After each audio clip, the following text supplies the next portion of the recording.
નમસ્કાર. ક્યારેય વિચાર્યું છે કે આપણી આસપાસની દુનિયાને સમજવામાં એટલે કે ભૂગોળમાં કમ્પ્યુટરનો શું રોલ હોઈ શકે? વેલ, આજે આપણે એ જ સમજવાના છીએ.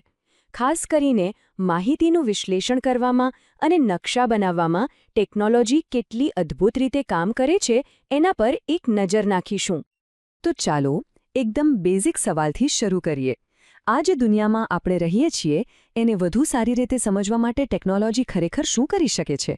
આ એક સવાલ છે જે આજના આખા વિષયનો પાયો છે. અને એનો જવાબ છે કમ્પ્યુટર. જુઓ, કમ્પ્યુટર એટલે ખાલી સરવાળા બાદબાકી કરતું મશીન નહીં, એનાથી ક્યાંય આગળ. એ માહિતીને સમજવા, એના પર કામ કરવા અને પછી એને એકદમ સરળ રીતે આપણી સામે રજૂ કરવા માટેનું એક જબરદસ્ત સાધન છે. અને આ જ ક્ષમતા ભૂગોળના અભ્યાસમાં રીતસરની ક્રાંતિ લાવી રહી છે. તો આજે આપણે શું શું જોવાના છે? સૌથી પહેલાં ભૂગોળમાં કમ્પ્યુટરનો રોલ શું છે એ સમજીશું. પછી એના માટે કયા ડિજિટલ સાધનો વપરાય છે એ જોઈશું. ત્રીજું, ડેટામાંથી ગ્રાફ કેવી રીતે બને છે એની વાત કરીશું. ચોથું, ડિજિટલ નકશા કેવી રીતે બને છે એ જાણીશું. અને છેલ્લે GIS સોફ્ટવેર અને એના કામ વિશે વાત કરીશું. ચલો શરૂ કરીએ. તો આપણો પહેલો મુદ્દો, ભૂગોળમાં કમ્પ્યુટરની ભૂમિકા. જુઓ, આજની દુનિયા કેટલી બધી જોડાયેલી છે, રાઈટ? એટલો ભૌગોલિક પડકારો પણ હવે પહેલાં કરતાં વધુ જ જટિલ બન્યા છે. અને બસ અહીં જ ટેકનોલોજી આપણને રસ્તો બતાવવામાં મદદ કરે છે. વિચારો, સેટેલાઇટ એટલે કે ઉપગ્રહો, ત્યાંથી સતત કેટલો બધો ડેટા આવતો રહે છે. આ માહિતીનું વિશ્લેષણ કરવું ખૂબ જરૂરી છે. ખાસ કરીને જ્યારે વાવાઝોડું કે પૂર જેવી કુદરતી આફતો આવે ત્યારે તો આ ડેટા જીવ બચાવી શકે છે.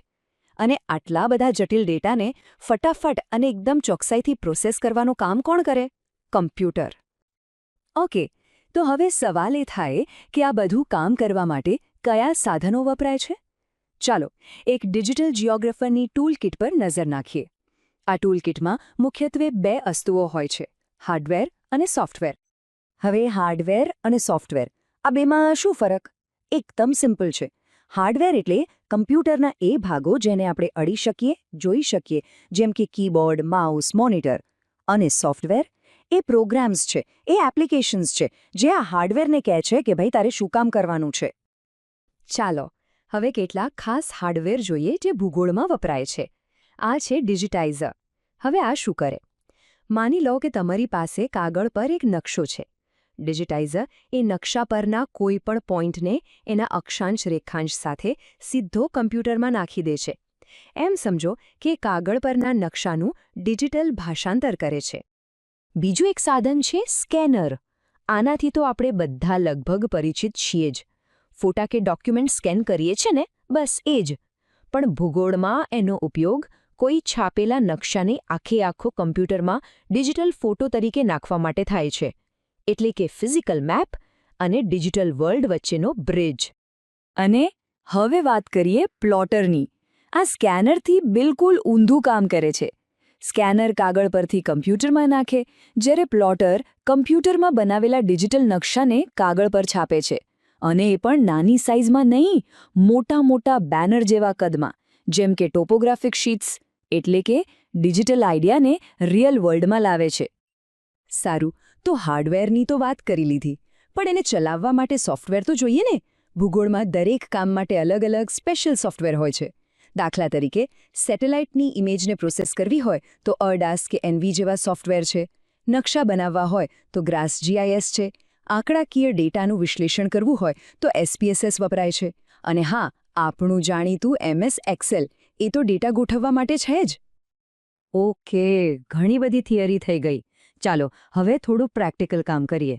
ડેટા તો ભેગો થઈ ગયો, પણ એને જોઈ શકાય એવા રૂપમાં કેવી રીતે ફેરવવો એ જોઈએ.